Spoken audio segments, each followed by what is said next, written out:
It is Wednesday, October 14th, 2020, episode 5 of The Take coming your way shortly.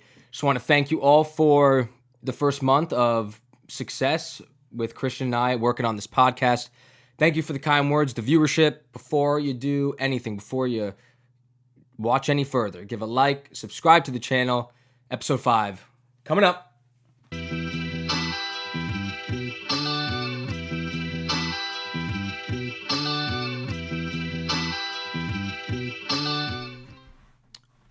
Well, the 2019-2020 NBA season has finally concluded.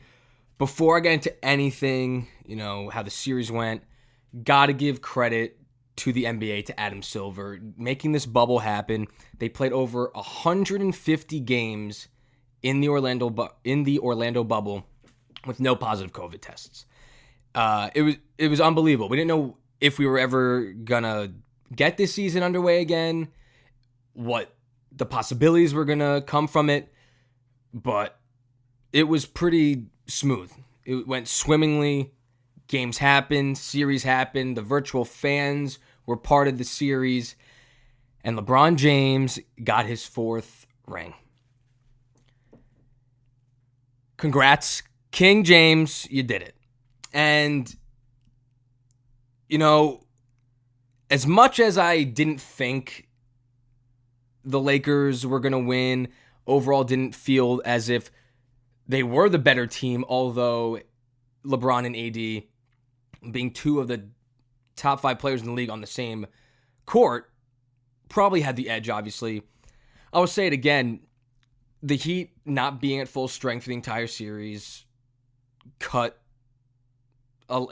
just kind of cheated some of the fans of really what the series could have been. And even with that, this series went 6. I said last week the Lakers were either going to finish in 5 or 6 after what transpired in the first 4 games of the series. But give credit to LeBron. He won another Finals MVP, led this team, another team of just kind of misfits, I feel. Dwight Howard came back to the Lakers. JaVale McGee, Rondo on the Lakers now. Caruso, Markieff Morris, Kentavious Caldwell-Pope. All these guys were better because of LeBron James. I'll say first, the Heat gave the Lakers everything they had. Jimmy Butler gave everything and more for this Miami franchise this season. The reason they won 2 games in the series, without him, they get clean sweep in 4. There's no doubt in my mind. He played unbelievable. He had 2 triple-doubles in the 2 wins. The Heat will be back next year. And to be honest, yes, the Lakers will open as favorites to win back-to-back. I think the Heat are my preseason pick to win the NBA title next year, especially because they have cap room to sign a max contract. This offseason is going to be very interesting, especially how short it's going to be. They're saying the earliest the season's going to start for 2020-2021 is going to be Christmas. This season lasted almost an entire calendar year, and these players are going to have to, go home, hang out. Some are even probably right back at the gym, probably not taking any breaks, and give themselves a few months, give themselves the rest of October, all of November, most of December. But this season might start during this calendar year. They might go right back into basketball. And maybe they shorten the season a little bit. Instead of 80, 82 games, maybe they bump it down to 60 so that things can, even themselves out. And then by the 2021-2022 season, we get back to regular schedule. I just feel like there's not enough time to throw them a full slate of games, especially just this whole season was draining. What the NBA fought for, what the players fought for, with social justice issues, with Black Lives Matter, with voting, just really coming together as a league was probably so straining and so tiring on them. But I give so much credit to the NBA for what they did this season, and I cannot wait for for next year and what this league has to offer with a lot of young talent, a lot of veterans playing still at a high level. And we'll see. I mean, let's go back to the series a little bit. Because I feel like this, again, could be a matchup of next year. We could get another repeat series of the 2021 finals. If we go to the keys of the series, what I talked about 2 weeks ago, the Lakers checked every box. Obviously, one was LeBron, and he was your MVP, and he facilitated the entire series. But when it came to rebounding, bench points, transition offense, the Lakers were better in every category. And with the bench, it probably had to do with a lot of the bench players having to start. You had Hero as in the starting five. You had Kelly Olynyk as a starter a few games. Those guys coming off the bench and making your second unit stronger, it makes a huge difference, especially when you have a guy like Tyler Hero that can give you offense when LeBron or AD are probably not in the court. One of them are not in the court. That's probably when LeBron gets his rest. And you still have a very good offensive starting five for Miami. The Heat are going to be back. That's all I can say about it. Doc Rivers, he's gone for the Clippers. He's going to go to Philadelphia. That's something I didn't even touch on last week. I thought he was the guy, Doc, for the Clippers. A very good coach. Obviously, they came short on expectation this entire season. They were supposed to be the guys in the Western Conference Finals or even some people's finals picks. A lot of people thought that the Clippers were the deeper LA team. They were the better LA team and that they were going to give the Lakers everything they could. Well, they didn't even make it. They didn't even make it to get to the Lakers. They absolutely choked the Western Conference semis away to the Nuggets. So who knows where the Lakers go with their team. Excuse me, the Clippers go with their team. You still have PG, Kawhi, Montrezl Harrell, a really good starting five and a very deep bench. They'll be back, but at what point are you going to say, once the postseason comes around next year, what are you going to say? Here we go. They choked last year. They got to get over the hump. Because there's a lot of doubters. This team's still second fiddle now, especially with the Lakers winning this championship. They have no ground to speak on or stand on in any way to say, we got, PG and Kawhi, come get us. Lakers are the number one team there. Number one team in the West.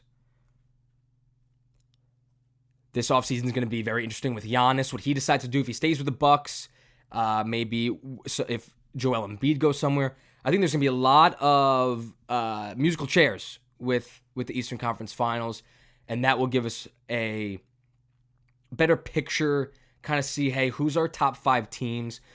Because overall, even if some things switch around, I still feel like it's Miami, Milwaukee, Boston, Toronto, the same type of teams that got deep into the playoffs with the top five. I still think the Pacers are a team up there, and I don't know, the Sixers. I don't know what to say about the Sixers. I feel like the Sixers are probably the fifth or sixth best team in the East right now, especially because they haven't really showed anything. Obviously, they were one win away last season, but Kawhi hit the game winner. But again, they didn't show up against the Celtics. So we'll be without the NBA for a few months. I'll probably mention, if there's any news, off-season news that comes up, obviously we're going to tackle that. But there's no action left. LeBron James, King, you won your fourth ring. Congratulations. This is The Take. MLB up next. Who's going to the World Series? Who is taking home the chip? I can tell you one thing. It's not the New York Yankees.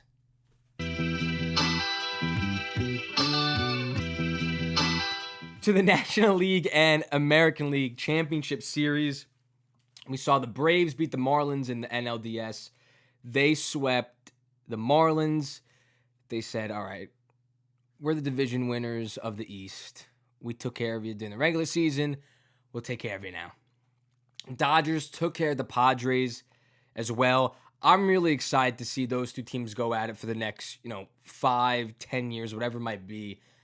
Padres are a really exciting team being from New York, they're out of market, being in San Diego. That was a really fun team to follow, a fun team to root for. They got a lot of fun young guys in Tatis Jr.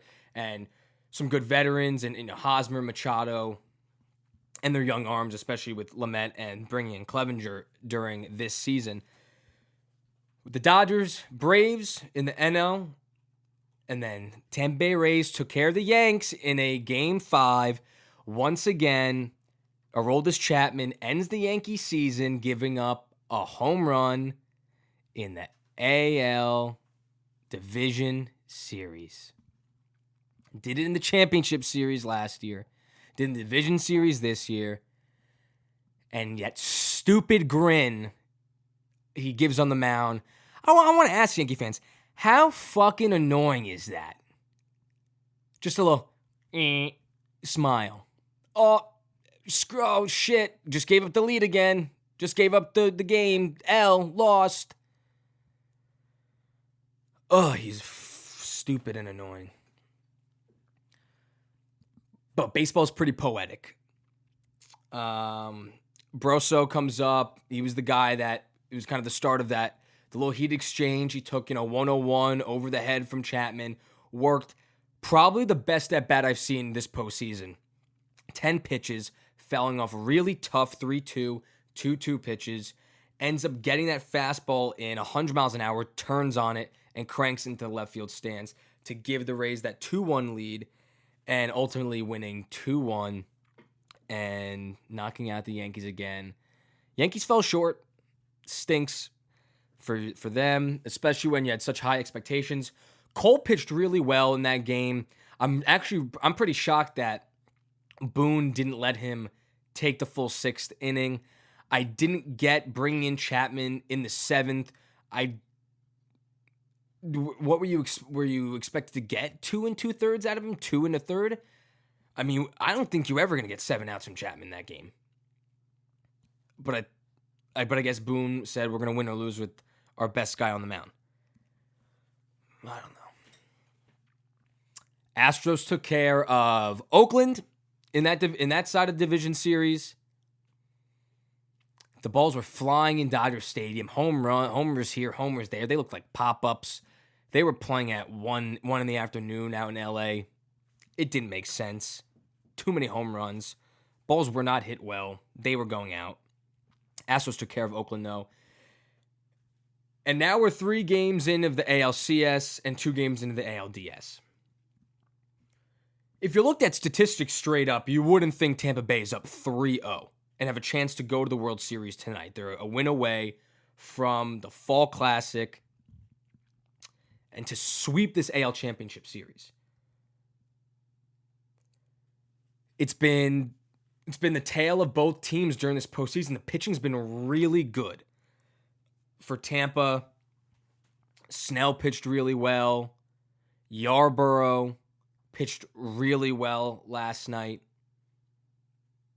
Charlie Morton pitched really well. For Houston, Framber Valdez, stud, 7 innings, 11 Ks. Urquidy pitched really well last night, got knocked out early because of another Altuve error. Something's going on with Jose Altuve, too. He's hitting. He has a few home runs. He can't throw a baseball. 2 errors in that first game. No, two errors in the second game, which led to the Manuel Margot 3-run home run, all 3 unearned. Double play ball, which should have kept the game 1-1, goes into left field.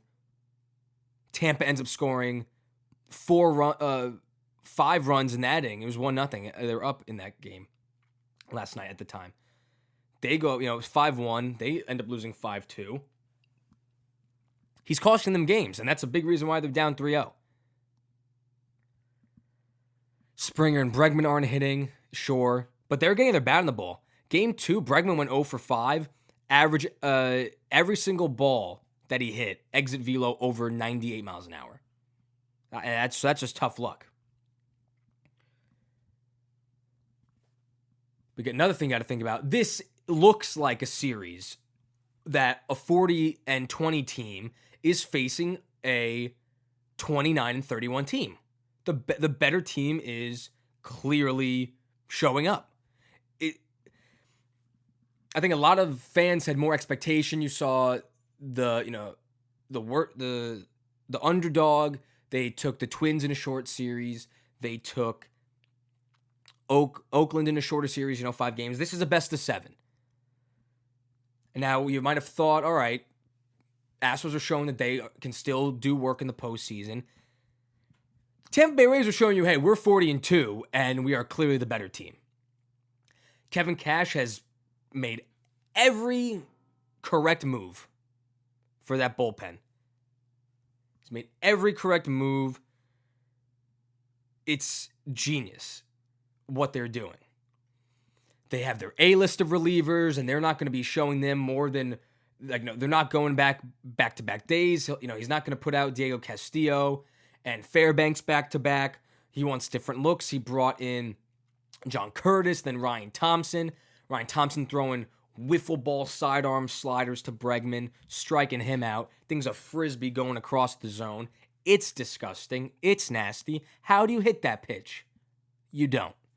Obviously. He's pushing every correct button. And the legend of Randy Arozarena keeps growing. This postseason is unbelievable. Yanks couldn't get him out.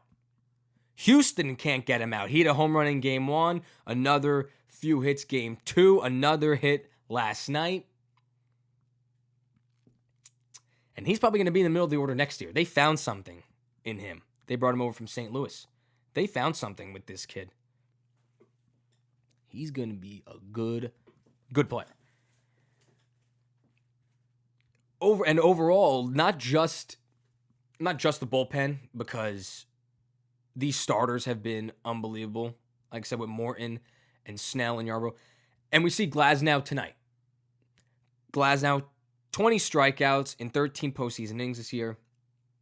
He went short game 5, obviously only on 2 days rest against the Yanks, but he looked really good. And he's going up against Zach Greinke in an elimination game. Obviously, Greinke has to show Dusty Baker and the Astros why he's the ace of this staff. You gotta survive one. I think a sweep would be very tough. But I really think Tyler Glasnow is ready for the challenge. And there'll be more pressure on, obviously, Greinke than Glasnow. I don't think Cash pitches Glasnow to, if he gets hit, he's going to take him out. If they have a lead, I probably see him only going maybe 5 innings. 6 if he's lucky. Especially if you win tonight. Obviously, you swept the series. You finished the series on Wednesday. Game 3 is tonight of the CS. You obviously have tomorrow off. And you're going to have Friday off. You're going to have at least 2 days off. So everyone's going to be well rested. And especially during these series, I'm not sure if it starts this Sunday, but they might, if they sweep the series, they'll have 3 days off. So they'll have a lot of time in between, some that they haven't been used to with every single game going straight through. Tampa Bay's got this, I think. I know. They're up 3-0. It's too tough to come back. The Astros have caught into too much bad luck. Astros have been better, really, in every part of playing baseball. Now to the Braves and Dodgers. The Braves have a 2-0 lead.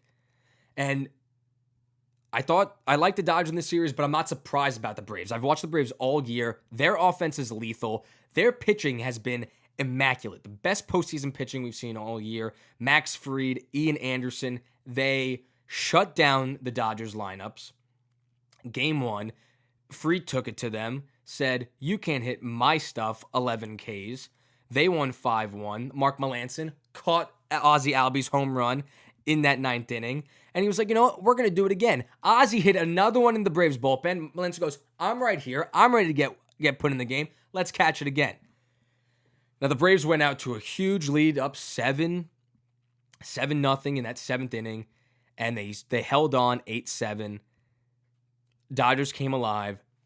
If the Dodgers won last night, that series is a completely different story.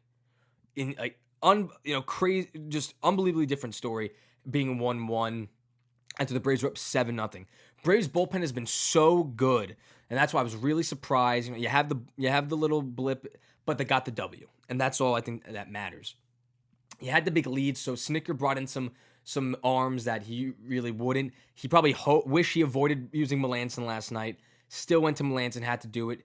He gave up a few runs, got the job done, got Pollock to ground out to Austin Riley to complete that. It's hard to... Okay, Braves are up 2-0. Do the Dodgers make this a series? Absolutely. I think the Dodgers win tonight. I don't think there's a chance that the Dodgers don't get a game out of this. But here's the thing. Your bullpen stinks, and you can't hit with runners in scoring position. They were one of the best teams with runners in scoring position before they were able to score 7 runs at the 7th inning. They didn't have a hit with runners in scoring position in 15 innings of this series. That ain't getting the job done. Braves bullpen, they suck. Bad. Baez stinks. Dave Roberts doesn't want to go to Kenley Jansen. He stinks. Had to go to Trinan early. Big stinks. And now, okay, you got Joe Kelly now. Who do you turn to? That's the biggest thing that probably really screwed Dave Roberts and what they thought they were going to do. Kershaw getting scratched last night was your ticket to getting innings. I think you thought, all right, 6 or 7 out of Clayton. That's our horse. Even if he gives up 4 runs, I'm sticking with him for 7. He gets scratched, and Tony Gonsolin has to do work. He pitched really well, gave up a home run to Freddie Freeman. So until that 5th inning, after Freeman hits the homer, things start to unravel a bit, started to walk some guys, runners got on, and everything just kind of blew up in the Dodgers, right in their face. Braves they should have even blown the game even wider. Should have got even more than 6 runs in that 5th inning. Dave Roberts got some, being down 2-0, it's similar to where the Yankees are at. Just the high expectation, being the best team in the NL. Having this, the Dodgers are winning the World Series now, obviously. Braves got something to say about it. Braves are a good team, and they've shown it. This is a must-win for LA. They have to get it done. Because if they don't, this series is over. You could take game 4. Braves could wrap this up in the next 2 days. If the bullpen doesn't pitch better, if the starting pitching doesn't get the job done. Also, the bats, took them to the 7th inning to get anything done. Dodgers have to if they want to. I think it's the biggest thing. If they want to win, they gotta jump out to a lead first, and they had a chance to do it even in that 1st inning against Anderson. Betts walked, wild pitch. Betts man on set. Betts got bottom 1, led the game off with the walk, wild pitch. He's on second with nobody out. You would think Seager gets him over, Turner, fly ball, whatever. Seager strikes out, Turner pop up, and Muncy ground ball. Couldn't get it done. Man on second, nobody out. Dodgers have to score. And they got to score early. Or else it's going to be Braves and Tampa Bay in this World Series. Overall, I'm taking the Tampa Bay Rays. I think their team is the most fundamentally sound team, the smartest, with the best bullpen. They're going to get this thing done. Tampa Bay in 6 in the World Series. I don't even care who they play. Dodgers, could be Atlanta. I don't even care. Rays are taking this one for their first chip ever. This is the take. NFL next. National Football League Week 5 has concluded. After last night, one of the first times, Tuesday Night Football, we had Bills and Titans. And even bigger news, it's obviously I cover the New York teams with the Bills, Giants, Jets. Every time I bring up the Jets, it's never for good news. It's always for terrible news, how much of a circus and clown show that franchise is. They released Le'Veon Bell. Awesome. I don't get why. I mean, I guess I get why. Did they use him? They invested so much money into Le'Veon Bell. He took the year off after he left Pittsburgh, had the full year off, ready to get paid. He got paid. The Jets gave it to him. And they didn't use him. And I'm sure he'll find work elsewhere. He'll get, some team will want him, and he'll get used in the run game, the passing game. When the Texans decided it was time to fire Bill O'Brien, and the Falcons decided, Dan Quinn, you're out of here, and Adam Gase still remains the head coach of the New York Jets, it's absolutely agonizing and makes zero sense. Only reason I would think that they're hanging on to him is for them just to keep losing.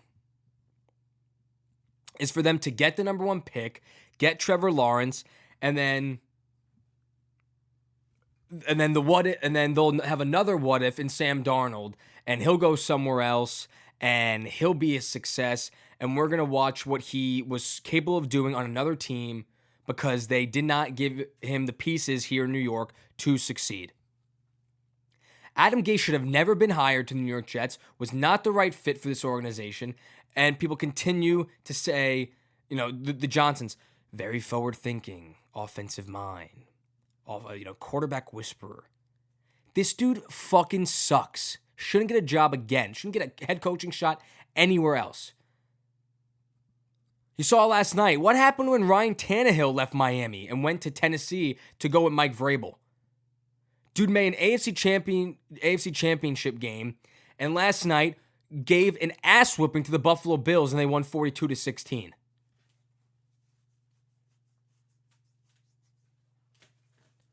What a joke. This team and franchise continues to be an absolute joke. You traded Jamal Adams. You let Robbie Anderson go for whatever reason. He's on pace for 1,500 yards this year with Teddy Bridgewater in Carolina. And then you let go of a multiple, all-pro back. And the Jets are going to, have $15, $18 million in dead cap room for next year. You could say, hey, be patient. Joe Douglas has a plan. Yeah, first thing you got to do is fire this head coach and find your own guy to turn this franchise around. This is an absolute joke. In the year where Brady left New England to go to Tampa Bay, you thought, all right, the division could have been wide open. You knew you were behind teams like Buffalo.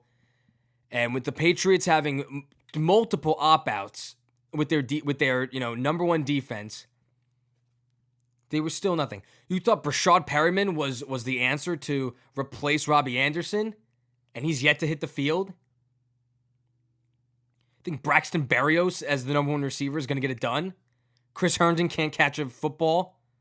Frank Gore, like I keep saying every friggin' week, I sound like a broken record. He's your number one back.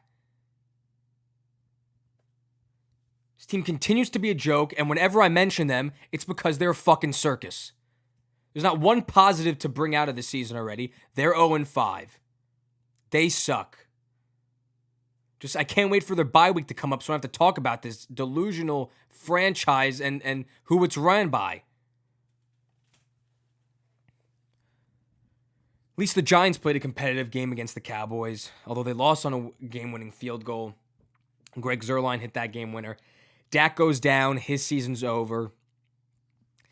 No matter if you hate the Cowboys, you hate the franchise, you hate Jerry, Dak is such a good player and a player you root for if you're part of the league, if you want to see the NFL succeed. Dak Prescott is one of the good guys, someone that you want to root for. He's very good for the game, and you lost him. compound fracture in his ankle with a dislocation.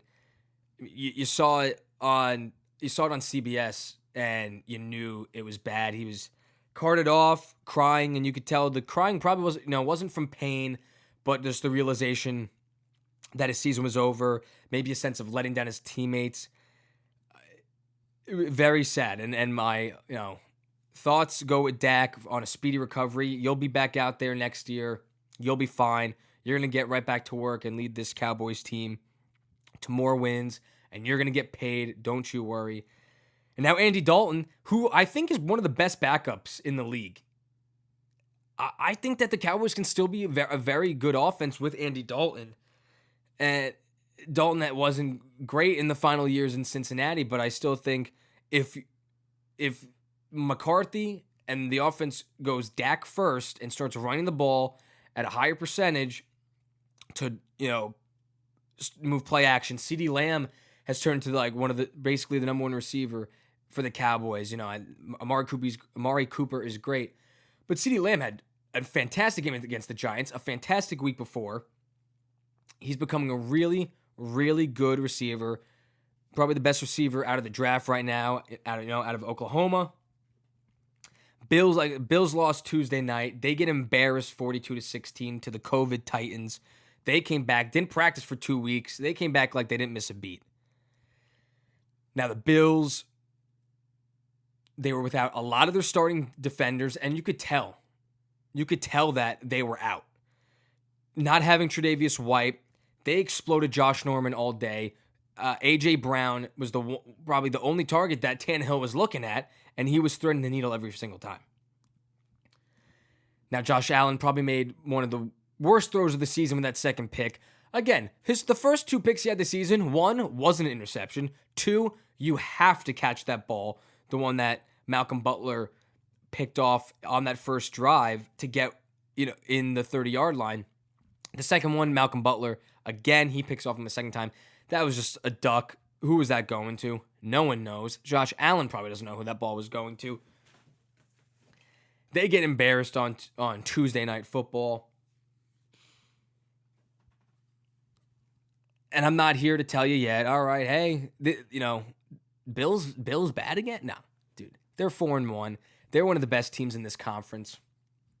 Get this defense back going. Get your guys back on the field. Your 2 best corner, your number 1 and 2 corner were out, and a few of your best linebackers are out. It's tough to win like that. They got to get better though.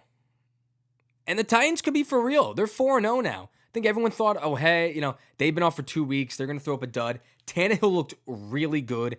Henry didn't get as many. The workload wasn't as much as maybe a lot of people thought it was gonna be, but he was consistent. He got in the end zone. I like this Titans team could be very good. This defense is a pretty good defense. And Tannehill did it without his 2 best receivers in Corey Davis and Adam Humphries out on the field because of the COVID list. Now, receivers are rising now. A.J. Brown, he's a stud. They missed him in those first few weeks because he was out for the first part of the season. Jonnu Smith, their tight end, he's a stud. He's a really good and probably Tannehill's favorite target. Now we're going into week 6 with 2 winless teams and a 4-1 team. New York football, show me something. Show me something to root for. I'm already done with the Jets, so it doesn't even matter. This is the take. Nick's best bets next. Nick's best bets, only one for you today. And it is a strikeout prop. Tyler Glasnow over 5.5 Ks for Tampa Bay. Now, this line could be moving up to 6.5. I really like 5.5 here. Like I said earlier, I think Glasnow goes 5, could go into the 6th. But, man, he's been a strikeout machine. He struck out 20 batters in 13 innings this postseason. Astros know how to get their bat on the ball. They don't strike out a lot. But I really like Glasnow's stuff. He's got an overpowering fastball, good hook, really good curveball, and I think he's going to keep this Astros lineup off balance. So Tyler Glasnow over 5.5 Ks. If you would like to follow on Twitter at the Take Sports Pod, throughout the week, I post my best bets, for tomorrow, for Friday, when I'm not on the show, giving you my picks. That's where you can find them at the Take Sports Pod. Also follow us on Instagram at the Take Sports Podcast. And again, like and subscribe to the channel. Trying to grow it, trying to build it, the viewership. We love it. We love you guys for tuning in. And before I leave you with anything, this episode is not possible without the Black Cow Coffee Company. Right below here. Shout out Jordan. Thank you so much for keeping me awake with my ice mocha, the espresso drink. It's what it is, baby. I have my coffee every episode. Only way I can stay energetic. Only way I can throw out 30 minutes of content to you on Wednesdays. So thank you, Black Cow, very much for my coffees. That's going to do it, though, for this week. What's today again? October 14, 2020. We will see you next week on The Take. Have a good one, guys. Appreciate it.